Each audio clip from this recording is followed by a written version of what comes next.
એમણે કીધું સાહેલી જેમ જળ ભરવા જાય અરસ પરસી દોનો મળે પણ એની સુરતા છે બેડાની માય. અરે શબરીની સુરતા લાગી ગઈ માયપુરથી. ઓહો મારા એકના હાથ પીળા થાય અને આ એટલા બધા જીવ કપાઈ જાય.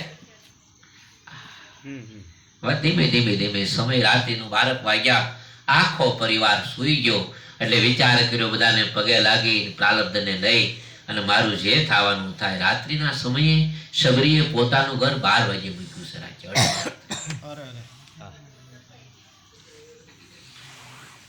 આપણી પાસે એટલો સમય સત્સંગનો નથી, દરિયે સમય ભજનનો નથી, દરિયે સમય પ્રાર્થનાનો નથી અને આપણે બધાને પ્રભુ પ્રાપ્તિ કરવી છે.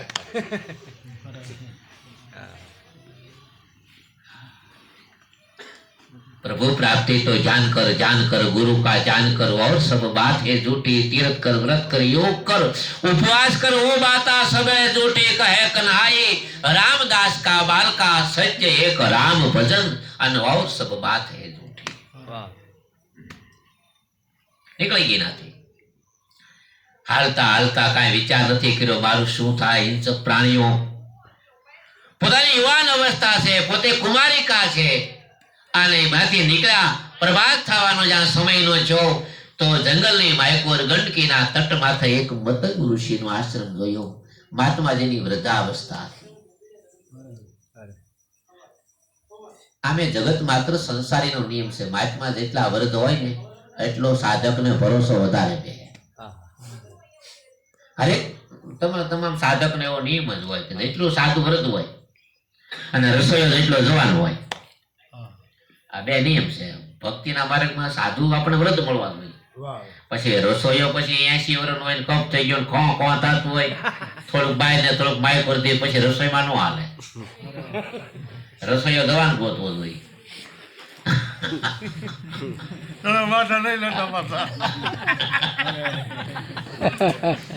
પછી એની પાકી ગયેલી ઉંમર 80-90 વર્ષની ઉંમર હોય મરવા પડે એવા રસોઈયા ન હાલે. રસોઈયા તો મળવાનું જોઈએ ભાઈ.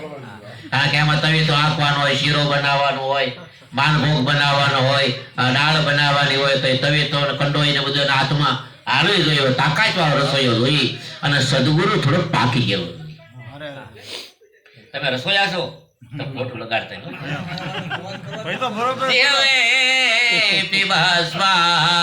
મૃત મેત દેવમ ગોવિંદ દામો ધર્માદવે શ્રી કૃષ્ણ ગોવિંદ હરે મુરારી.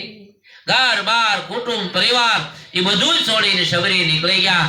મતંગ ઋષિના આશ્રમમાં એક વૃક્ષ માથે આખો દિવસ વિતાયો છે. વિચાર કર્યો કે શું કરું. મહાત્માજીની વૃદ્ધાવસ્થા છે. કુટિયા સુંદર પવિત્ર છે. ગંડકીનો તટ છે અને તપસ્વી મહામુનિ છે. આની ખાલી સેવા કરું તો મને પ્રભુ મળી જાય. ભરોસો બેહી ગયો.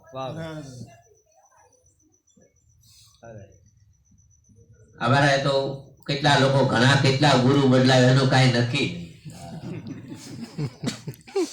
એક ભાઈ અમારે અરે આમ નામ પેલા ઘણા વર્ષની વાત કરું ઉપદેશ લીધો તો મને કહેતા હતા મને આમાં કઈ થતું નથી. મને કઈ ગુરુ બદલાવું કઈ વાંધો નહીં. ગમે એટલા ગુરુ બદલાય ડોક્ટર નો વાંધો નહીં પણ આપણે તો રોગ મટવો જોઈએ.